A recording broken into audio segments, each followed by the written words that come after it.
যে এই উম্মত জাহান্নামে যাবে কি করে জাহান্নামে যাবে, এটা আমার বুঝে আসে না। আমি তো কোথাও টোকায়া পাই না এই উম্মতে জাহান্নামে যাওয়ার সুযোগ, কোন রাস্তা দেখি না যে এই উম্মত জাহান্নামে কি করে যাবে। কিন্তু তারপরও যাবে, এটাও সত্য। তারপরও তাহলে বুঝা গেল ওর মতো হতভাগা কেউ নেই, এই উম্মতে জাহান্নামে যাওয়ার কোনো সুযোগ নেই। আমি আপনাকে দেখাইতেছি, as-salatu ila salati কাফারা, যে 5 ওয়াক্ত নামাজ পড়ে সে বুকে হাত দিয়া বলতে পারে 24 ঘন্টার গুনাহ মাফ। কেন? হাদিস তো সত্য না মিথ্যা? এখন হুজুররা কইব সগীরা গুনাহ মাফ হয়ে যায়, তাহলে আপনি সগীরা গুনার দলে, আরেক দল হুজুররা আছে যারা বলে কবিরা গুনাহ মাফ হবে। আমি কবিরা গুনাহওয়ালাদের পক্ষে, নামাজে কবিরা গুনাহ মাফ হবে। ঠিক?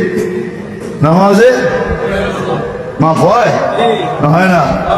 যদি না হইতেন, আরে ইস্তিগফার লাগবে না মেয়ে, যদি না হইতেন তাহলে আল্লাহর রাসূল কেন ওসমান রাদিয়াল্লাহু তাআলা আনহুকে শীতের মৌসুমে বসন্তের সময় বাহিরে নিয়া গাছের ডাল নাড়া দিয়া সমস্ত পাতাগুলা ঝরায়া তারপরে কেন বললো আমার উম্মত যখন ফরজ নামাজ পড়ে গুনাহগুলা এইভাবে ঝরা যায়?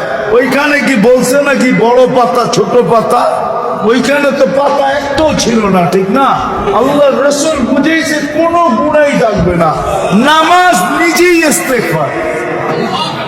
আবার ইস্তেগফার কি? নামাজ নিজেই ইস্তেগফার, নামাজ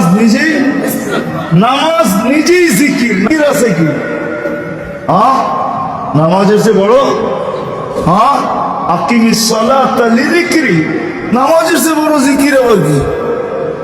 নামাজ নিজেই ইস্তেগফার, নামাজ নিজেই সুয়াসের অ্যাকশন না খালি। আপনি নামাজ চিনেন? যদি সুয়াসের না হইতো আল্লাহর রাসূল কেন বলতো ইদা সালুহা সালুহা সাইরুল আমাল, নামাজ ওকে, তোমার পরিপূর্ণ জীবনটা ওকে, সর্বলাইন ওকে, সর্বদিক ওকে। তাহলে নামাজের ভিতরে যদি ইস্তেগফার না থাকতো তাহলে এটা কি করে হইতো?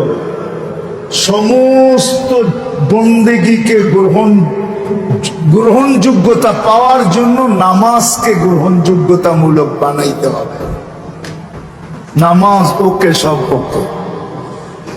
তো যেটা বুঝাইতেছিলাম পূর্ণতা, 24 ঘন্টা যে 5 ওয়াক্ত নামাজ পড়লো ওর তো সব গুনাহ মাফ, দুজকে যায় কি করে? আর তারপরেও যদি কিছু বেঁচে গেল তো বলতেছে আল জুমাতু ইলাল জুমাতি কাফারা, এক জুমার থেকে আরেক জুমায় পা দিবে পুরা 70টা মাফ, 70টা। তারপরেও যদি কিছু বেঁচে যায় তাহলে ওই ব্যক্তি দুজকে যায় কি করে? আমাকে বুঝান।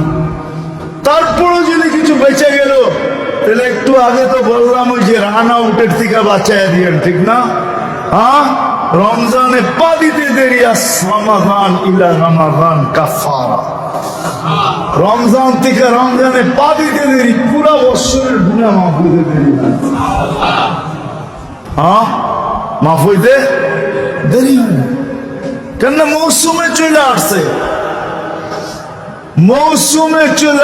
মৌসুমে। আমরা তো ভাবি না প্রত্যেক ইফতারির সময় আল্লাহ 70,000 লোককে জাহান্নাম থেকে মুক্তি দেন। আপনি মনে করবেন 70,000 মুক্তি পায় নাকি? হুজুররা খুব হাদিসে তো 70,000 আছে। আমি বলবো না, 70,000-এর চেয়েও এই প্রবাদ বাক্যটা সত্য। শিশুর পিতা ঘুমিয়ে আছে সব শিশুরই অন্তরে। আমিও বলবো 70,000-এর পিঠে আরো কয়েক 70,000 ঘুমায় আছে। কেমনে জানেন? এই 70,000 কিয়ামতের দিন উঠা দাঁড়াবে আর বলবে আল্লাহ অধিকার দিবে সুপারিশের। এরা দাঁড়াবে আর সুপারিশ করে কয়েক 70,000 নেওয়া যাবে, ঠিক না? যেমন